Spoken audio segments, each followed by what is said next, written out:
Today, I want to talk to you about how you can actually stay focused when you're working from home. You are sold the dream. No commutes, no distractions, just you, your laptop, and the freedom to work from home. But ever since you merged your workspace and your living space, the days blur together, you're less social, and no matter how long you stare at the screen, nothing gets done. The lack of separation between your workspace and your personal life, not to mention all the additional distractions floating around, means that your sanctuary is now the hardest place to focus. But stay with me till the end, and I'll show you how you can become a laser in a world full of flashlights.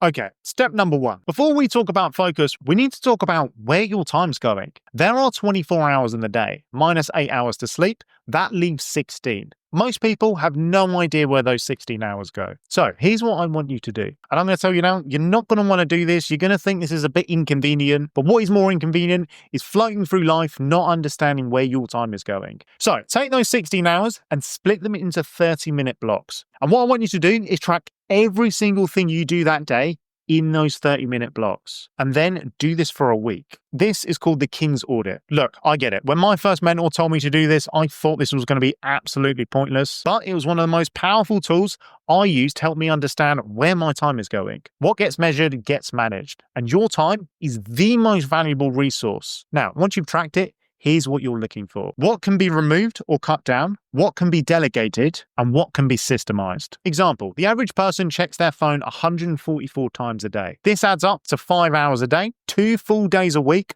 or 22 years over your life. If we just halve that, you get a full workday back every single week. Now, when I done this exercise for the first week, we noticed I was spending 6 hours a week on emails, 7 hours a week on cooking, and 6 hours in bed waking up in the morning but snoozing. So what did we do? I set 2 times a day I was going to check my emails, before lunch and at the end of the day. I started prepping my meals on Sunday and Thursday and set a rule to myself to get out of bed at the same time every single day. Step number 2, systemize everything. When you was a kid, did you ever try and start a fire with a magnifying glass? Remember, the sunlight only burns when it's focused, and the same goes for your time and energy. Let me show you how I use this principle. When I do my food shop, my local supermarket just happens to be the biggest Asda in the whole of Europe. Lucky me, eh? So, surely I'd go there and take advantage of all the different options available, right? Absolutely not. It infuriates me being in there. In fact, I drive past it and go to a regular-sized Aldi. Not because I'm a cheapskate, but because it's more efficient. I'm in and out. I only need to go down 2 aisles. No trying to work out which of the 16 different brands of rice I need to get. Aldi, you get one choice of rice. And my average time in and out is 7 minutes. The same principle applies to everything. I call this essentialism. Cut out all the garbage. I wear pretty much the same clothes every day, either a tight t-shirt or a vest, shorts or tracky bottoms depending on the weather, and hoodies for when it's cold. My workouts are super simple, nothing fancy. They're all programmed in advance, and I have set times in the week I do these. And I eat the same time pretty much every single day. Decision fatigue is real. I would rather save my mental bandwidth for something I'm actually focusing on right now. I couldn't care less what brand of t-shirt I'm wearing or what type of pasta I'm going to be buying. So my advice would be, in a world where your attention is pulled in every single different direction, find a way to bring the noise down and reduce the choices you have to make. Step number 3, focus does not start from color coding your calendar. It starts with your biology. As this is a fitness channel, let's start with the basics. Sleep, aim for 8 hours a day, same time every day, even on weekends, and try and have the room as dark as possible. In time, I'd recommend getting a sleep tracker. I use this Whoop, but for now, just focus on the basics. If you want me to do a full video on sleep, just let me know in the comments. Food, during the day, keep it light and keep it protein focused. I already have videos on my channel going over this, but don't be having a massive bowl of pasta or a sandwich meal deal from Greg's for lunch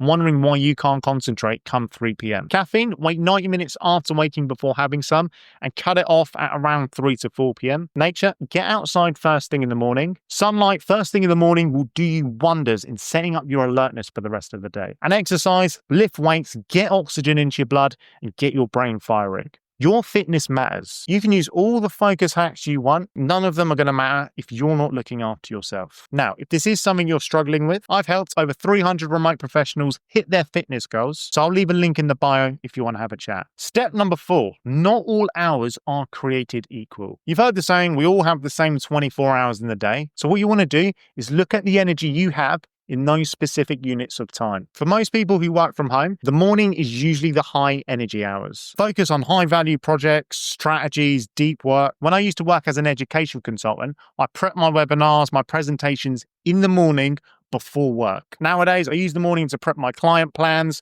I look at what resources I can create to improve my service. Deep work while there are no distractions. And then for most people, the afternoon is going to be for lower energy tasks. Emails, admin, answering that Christmas party form for HR. Now, it doesn't only come down to the hours of the day. When I first started out as an online fitness coach, I used to wake up and just smash out whatever I could. An average Saturday morning would be wake up, try and script some content, then jump on consultation calls, then try and create a couple of client plans, then go back to filming the content, editing the content, all whilst trying to maintain on top of my inbox. It was far from optimal. Now I have set times in the week I'll block out to batch tasks. For example, I'll usually set one whole day a week to film content or another day to review KPIs and my tracking. So I would recommend batching tasks together rather than trying to smash through them an hour here, an hour there. I guarantee you will not only free up more mental bandwidth, but you'll actually do a better job because you'll be able to get into that zone. Step 5, a craftsman is only as good as their tools. Now, for me, most people watching this, work will involve being sat here in your home office working on a laptop. So set your office for maximum productivity. Firstly, with the kit you're using. If it's within your control, get the best of everything. Everything I have, I've done research on to make sure it is the best. For example, this mic, the Shure SM7B, is the best one out there. You've probably seen your favorite podcasters use it. Even this mouse,